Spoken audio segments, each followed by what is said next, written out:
Ajude o canal a crescer e se inscreva. Põe a notícia do dia agora. Campanha de Flávio Bolsonaro diz que ele não irá a debates se Renan Santos for. Eu sei que a interpretação original de todo mundo é: o Flávio não quer que eu vá aos debates porque eu vou surrá-lo nos debates. Quem assiste as minhas sabatinas todas sabe que eu não vou lá no jornalista lacrar. O riso tem aqui. Eu lacro pra cima dos jornalistas, mesmo quando eles são ofensivos comigo? Nunca. Eu nunca lacro. Eu nunca lacro. Eu não vou lá acabar com ninguém. Não é. E sabe por quê? Porque eu faço algo muito melhor do que isso. Quando nós falamos o que nós pensamos, as pessoas se encantam. O Flávio não apenas tem medo de eu dar umas catrucadas nele, mas veja, eu só terei direito a uma pergunta pra ele num debate, Riso. Sim. Eu tenho direito a uma pergunta pro Flávio no debate. Ele não quer que as pessoas vejam que eu exista.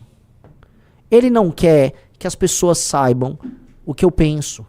Ele não quer que as pessoas vejam nossos projetos para desfavelização, não vejam a forma de eu discursar, não vejam tudo aquilo que esteve na nossa trajetória. Ele quer que a gente fique com a máscara de ferro escondido dentro de uma cela. É isso que põe medo nele. Não é nem o medo de apanhar no debate. É o medo que as pessoas descubram que ele é uma farsa. É por isso que ele está desesperado para imitar absolutamente tudo aquilo que eu falo como proposta. Ele está desesperado. Flávio, você não deveria ter deixado a gente montar um partido político. Flávio, vocês tinham que ter nos sabotado. Flávio, você tinha que ter comprado os nossos coletores, já que você tinha o dinheiro do Vorcaro. Você devia ter feito isso. Você deveria ter mandado, sei lá, o Adriano da Nóbrega, seu amigo que era matador, me matar. Ou matar o Kim. Era isso que você deveria ter feito. Mas você é burro, Flávio. Você é inevitavelmente burro. Irremediavelmente burro. Como é que você deixou isso acontecer, Flávio? E nós montamos o partido. E não vai ter como você ignorar a gente. E não é nem você, não vai ter como o Brasil ignorar a gente. Você entende? Eu espero que vocês entendam. Eu sei que a coisa mais legal de falar sobre esse assunto é dizer que o Flávio tá com medo que eu vou acabar com ele. É só uma pergunta que eu vou poder fazer em cada um dos debates. Uma unidade de pergunta. Talvez duas, dependendo do debate. Não é isso. Ele tem medo das considerações finais quando eu estiver de frente com a câmera, igual eu tô aqui, e que eu sou muito superior a ele. Não só ele, eu sou superior ao Lula, ao Zema, ao Caiado. Ele tem medo da abertura que eu vou fazer. Ele tá medo das propostas que eu vou apresentar. E não é porque sou eu. Eu tenho minhas qualidades. Mas é por causa de nós, é do MBL. Eles estão há anos, eles estão desde 2019 tentando fechar o MBL. Eles tentaram fechar, eles queriam que a gente fechasse as portas. E eu já contei pra vocês, em 2019 eu me encontrei com o Kim, acho que com o Pedro, em Vinhedo, com meu irmão, logo quando houve aquela operação pra fechar o MBL. E a gente falou, talvez seja o caso da gente fechar o MBL, vamos tocar nossa vida. E ali, por uma pequena teimosia, acho que minha e do Kim, falou, não, vamos continuar, vai. E aí veio aquela eleição pra prefeito do Arthur, e a gente falou, cara, a gente é muito bom. E existe algo aí. E dali em diante, a gente só cresceu. Veja só, Flávio, você quase conseguiu em 2020. Faltou isto aqui. Você quase conseguiu.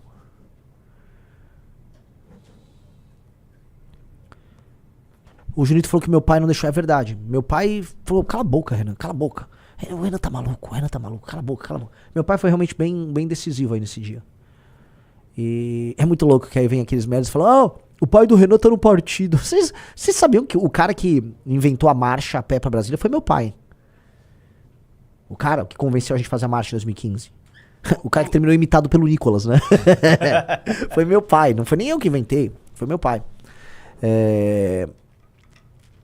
Meu pai que já ajudou a gente no jurídico, ajudou a gente com arrecadação, uma pessoa fundamental. Aí vem esses Nandos Mouras, aquele coitado, né? Assim, esse ano eu acho que eu devo ter falado 2 vezes o nome dele. Ele já deve ter falado o meu umas 1000, coitado. Mas entendam isso, tá? O farsante tem como função negar a existência do verdadeiro. Isso, é assim, existem muitos filmes, existem mitos sobre isso. Quantos filmes sobre irmãos gêmeos não existem onde o irmão gêmeo tenta matar o outro? Tem um filme do Macaulay Culkin, muito bom, chama Anjo do Mal. Checa aí, um filme de criança, em que existe uma criança má, que ela quer matar o irmãozinho bom, tá? É Anjo Mal e tal. É Anjo Malvado, esse aí, tá? É mais ou menos isso. É mais ou menos a história do Caim e do Abel, entendeu? Existe um problema no duplo que se considera inferior. O duplo que se considera inferior e sabe que existe um superior, ele precisa matar o superior para existir. A ideia do irmão... Você pega a história do Hamlet, que se reflete, por exemplo, no Rei Leão. O que acontece no Rei Leão? Vai para eu trazer aqui exemplos mais de cultura pop para vocês. Que basicamente o Rei Leão é o Hamlet. O Scar é o irmão falho do qual é o nome do pai do Simba? Do Mufasa. O Scar é a versão falha do Mufasa. Qual é a função do Scar? É matar o Mufasa. O Scar precisa matar o Mufasa. O Mufasa morre pro Scar se estabelecer como líder. É o que o bolsonarismo fez com o MBL. O bolsonarismo falou, matemos o que há de verdadeiro e a gente se estabelece. Só que, olha que maluco, o MBL se reiniciou. O Simba do MBL é aquele grupo de 300 pessoas que assistiam a live. Esse foi o reinício do MBL. Que passa por toda a sua trajetória e encontra seus novos aliados, seu Timão e Pumba, sei lá, um Bisoto aqui, um não sei o quê. E vai renascendo lentamente até retornar. E agora o Scar quer fugir. Vocês entenderam? Todo mundo entendeu? Tô falando aqui pra quantas pessoas? Pra 10 mil pessoas.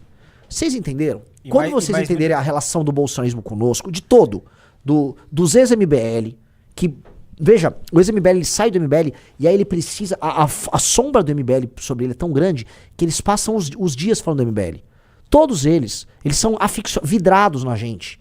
Eles criam grupos de WhatsApp entre eles pra tentar vazar conversas. Costenaro, só pegar o Fernando Holliday. Que mais? É pegar a lista toda. São todos, salvo raríssimas exceções, obcecados. Obcecados. Mas o bolsonarismo assim, é de longe o mais obcecado com tudo isso. O bolsonarismo, ele vê isso tudo como um problema. Porque eles viram quem nós éramos no impeachment. No impeachment, veja, vocês precisam entender que tem 10 mil pessoas, ainda é bem importante fazerem até corte o que eu tô falando. No impeachment da Dilma, o Bolsonaro era um deputado que estava presente, desde os anos 90. E aí surge a queda do PT e ele foi incapaz de fazer qualquer coisa. Ele não liderou em nada. Não houve nenhuma... Não é nem que liderou. Não houve participação do Bolsonaro no impeachment da Dilma. Ele não fez nada. Nós chegamos, mais jovens, nós organizamos as ruas. E nós fomos pro parlamento e nós organizamos o parlamento. Quem teve que dar esporro no Aécio, quem teve que ligar pro Caiado, essas coisas assim, né? Espero que o Caiado se comporte de maneira muito decente na campanha. Mas quem precisou dar esporro no Caiado? Caiado, em Goiás, 2015. Você e o Aécio vocês não estão querendo receber a marcha pra fazer o impeachment? A gente vai pra cima de vocês. Eu, meu caro, foi lá resolver. Né? Fomos nós. Então, a gente trabalhou pela queda da Dilma Rousseff com um grau de excelência que essas pessoas não conheciam. É lógico que isso machuca eles. Imagina você ser o Carluxo, em que deve ter por volta da minha idade o Carlos Bolsonaro. Tenta dar uma checada, mas é por aí. Eu devo ter 42, deve ter 43 ou 41, por aí. 43. Imagina você ser o Carluxo. Apareceu que tem a idade dele, nunca fui vereador, nunca fui nada. E eu fiz coisas colossalmente maiores que o pai dele, que é a referência máxima de existência dele, tá? Isto para ele é tipo uma morte. Então esses caras geraram uma fixação. O MBL não pode existir. Aí, MBL é traidor, MBL é comunista. Cuidado com o MBL! Não ouçam o que o MBL tem a dizer.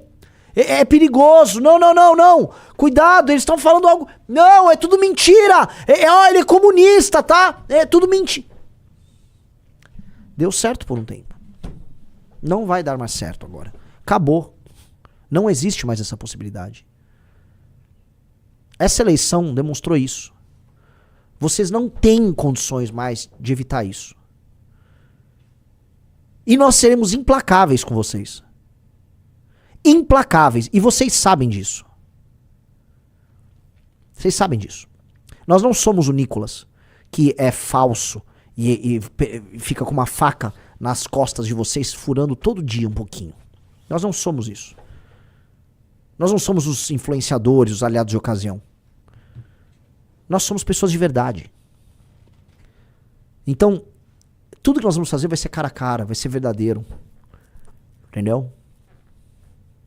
E eu nem sei se existe possibilidade de redenção pra vocês.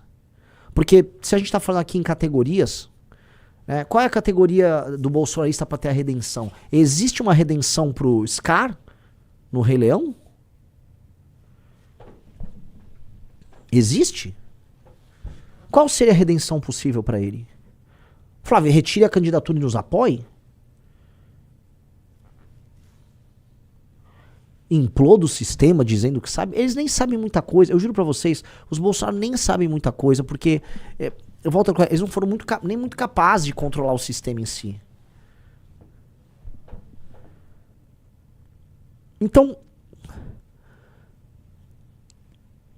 nem tem muito que vocês possam fazer. Vocês não têm uma jornada de redenção. E sabe o que é o pior? Não é que nem que vocês são maus, ainda que o sejam. É que vocês são fracos. E, infelizmente, a democracia, num país em que as pessoas tiveram uma péssima educação, num país em que a sensibilidade artística, cultural das pessoas nunca foi devidamente cultivada, as mentiras que vocês plantaram, elas colaram pra muita gente. E aí a farsa da família de vocês se estabeleceu. E essa farsa permitiu que pessoas sem nenhum talento pra absolutamente nada, sem nenhuma capacidade, sem uma resiliência, sem nenhuma fibra moral, chegassem onde chegaram.